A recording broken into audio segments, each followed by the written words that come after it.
সাবেক আইনমন্ত্রী আনিসুল হকের ছোঁয়ায় বিচারাঙ্গনের অঘোষিত নিয়ন্ত্রক হয়ে উঠেছিলেন এক রহস্যময়ী নারী, যাকে অনেকেই আনিসুল হকের বান্ধবী বলে জানে। তার নাম অ্যাডভোকেট তৌফিকা করিম। উচ্চ আদালত থেকে নিম্ন আদালত সবখানেই তার বিচরণ ছিল বলে জানা যায়। এছাড়া গড়ে তুলেছিলেন বিচার বিভাগ নিয়ন্ত্রণের নিজস্ব সিন্ডিকেট। গুরুত্বপূর্ণ মামলার প্রভাব খাটিয়ে নিজেদের ইচ্ছামতো রায় ও জামিন করিয়েছেন অনেক চাঞ্চল্যকর মামলার দুর্ধর্ষ আসামিদের।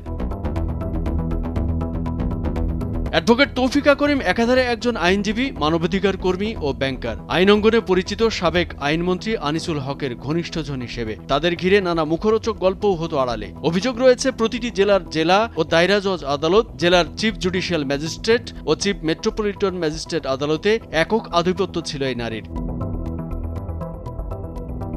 ফলে মন্ত্রী ও তার বান্ধবী তৌফিকা মিলে আদালত অঙ্গনের নিয়োগ ও পদায়নের মাধ্যমে শত শত কোটি টাকার বাণিজ্য করেছেন। টেকনাফ থেকে তেঁতুলিয়া পর্যন্ত সব আদালতেই জনবল নিয়োগ হয়েছে মন্ত্রীর নির্দেশনা অনুযায়ী।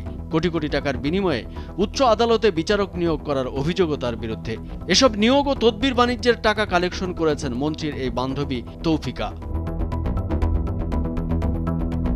স্ত্রী সন্তানবিহীন সাবেক এই মন্ত্রীর আস্থাভাজন ও ক্যাশিয়ার হিসেবে পরিচিত তৌফিকা করিম। তাকে করা হয় আনিসুল হকের মালিকানাধীন সিটিজেন চার্টার ব্যাংকের চেয়ারম্যান ও একটি বেসরকারি টিভি নির্বাহী কমিটির চেয়ারম্যান। আইনজীবীদের মধ্যে দ্বিতীয় সেরা করদাতা হয়েছেন এই নারী, পেয়েছেন রাষ্ট্রীয় পুরস্কারও। সাবেক এই মন্ত্রী ও তার বান্ধবী ক্ষমতার অপব্যবহার, দুর্নীতি ও লুটপাট করে দেশ বিদেশে গড়েছেন হাজার হাজার কোটি টাকার সম্পদ।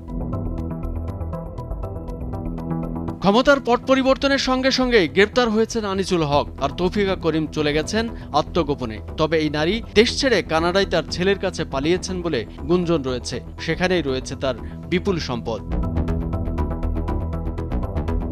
অনুসন্ধানে জানা যায়, আনিসুল হকের বাবা অ্যাডভোকেট সিরাজুল হকের চেম্বারে জুনিয়র হিসেবে কাজ করতেন তৌফিকা করিম। সিরাজুল হক মারা যাওয়ার পর তৌফিকা হয়ে যান আনিসুল হকের জুনিয়র। 2014 সালে আইনমন্ত্রী হন আনিসুল হক। এ সময়ে বিচারাঙ্গনে মন্ত্রী ও তার এই বান্ধবীর বিরুদ্ধে অভিযোগের শেষ নেই।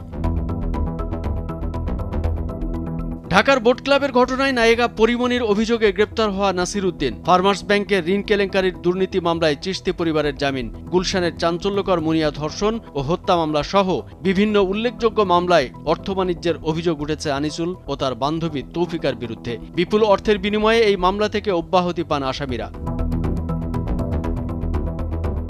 তৌফিকা আইন পেশার সূত্রে স্ত্রী বিয়োগের পর আনিসুল হকের ঘনিষ্ঠ হয়ে ওঠেন। যদিও তৌফিকার স্বামী সন্তান রয়েছে। আনিসুল হকের কল্যাণে 2019 সালে তিনি বেসরকারি উদ্যোক্তা সম্মাননাও নেন। গত 5 আগস্ট আওয়ামী লীগ সরকার ক্ষমতাচ্যুত হওয়ার আগে 26 জুলাই তৌফিকা দেশ ছেড়ে কানাডা পালান বলেও গুঞ্জন রয়েছে। কামরুজ্জামান আরিফ, ভোরের কাগজ।